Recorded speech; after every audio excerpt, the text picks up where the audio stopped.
So without further ado, we'll go ahead and jump into it. And Lana, if you don't mind, I'll start with you on the first question. So just why are these programs important? I mean, you've got a huge ecosystem, 35 million users. Like, how do you leverage these programs, and what's the importance to Mitel?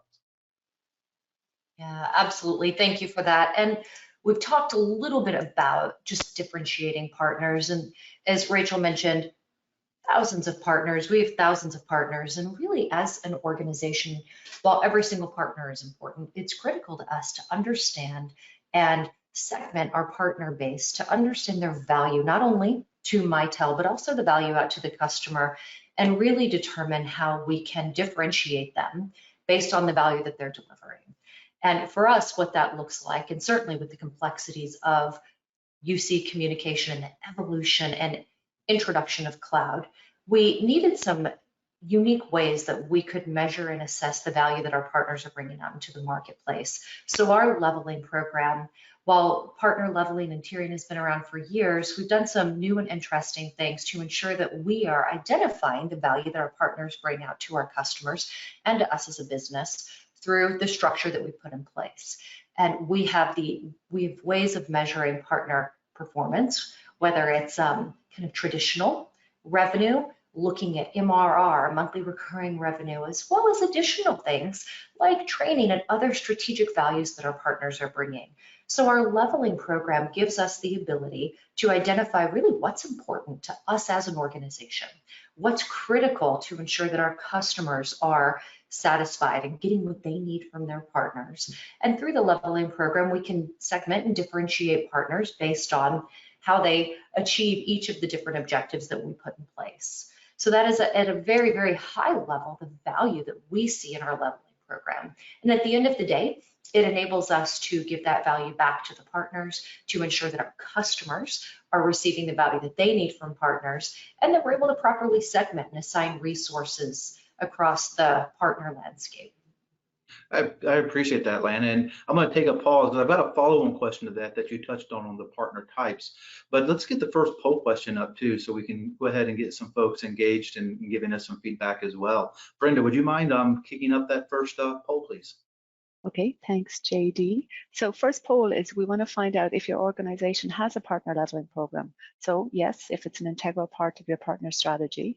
No, if it doesn't align with your business needs at this time.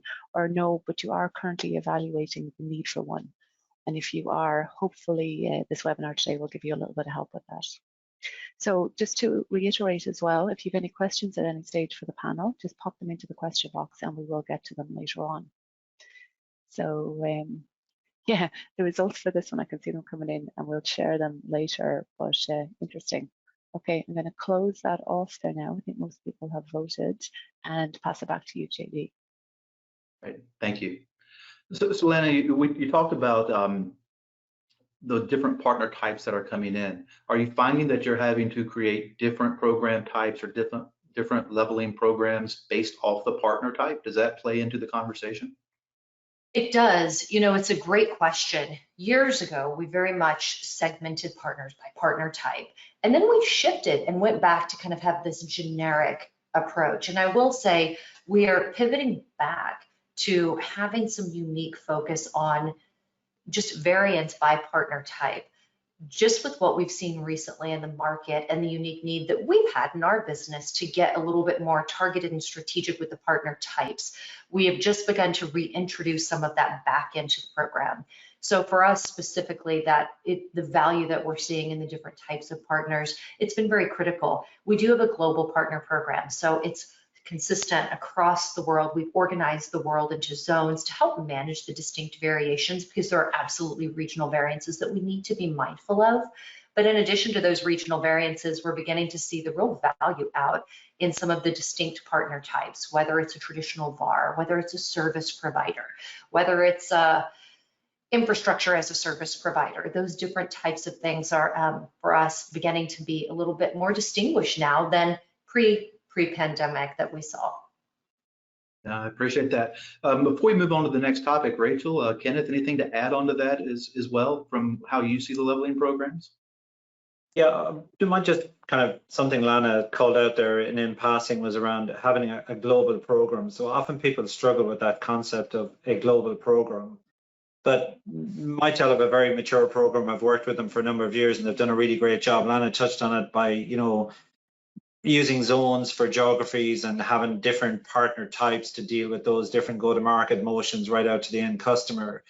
So I would say to people, you can have a global program, but you will have regional variations. The trick is building those levers into the program, one being zones, because you might treat, the classic is what revenue threshold do I set to be gold, silver, bronze, just to keep it simple. They might be very different in North America than EMEA, than Asia, etc.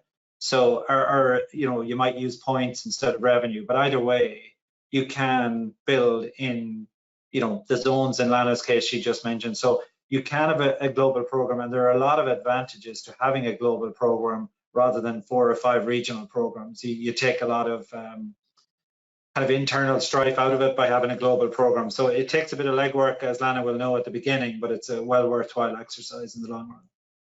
Yeah, well said. Just the synergies that we have with the global program really gives us the opportunity to leverage that, and critical to still have those regional differences though. Rachel, I know you were going to say something. Over to you. No, very similar. Not just at Cloudera, but at previous companies, I think the global program is key. I was at one company and we allowed so much customization at the region, though. That is one caution that I will allow, is we allowed so much caution or customization that it actually became a different program. And so there's a balance, right? Like how much do you customize for the region and the zones? And I think Kenneth touched on this. There's elements that you can certainly add in that give you that flavor, that whole think globally, act locally, but the pendulum can swing too far. So it's really about maintaining that balance and understanding what scales and what doesn't and what has to be local.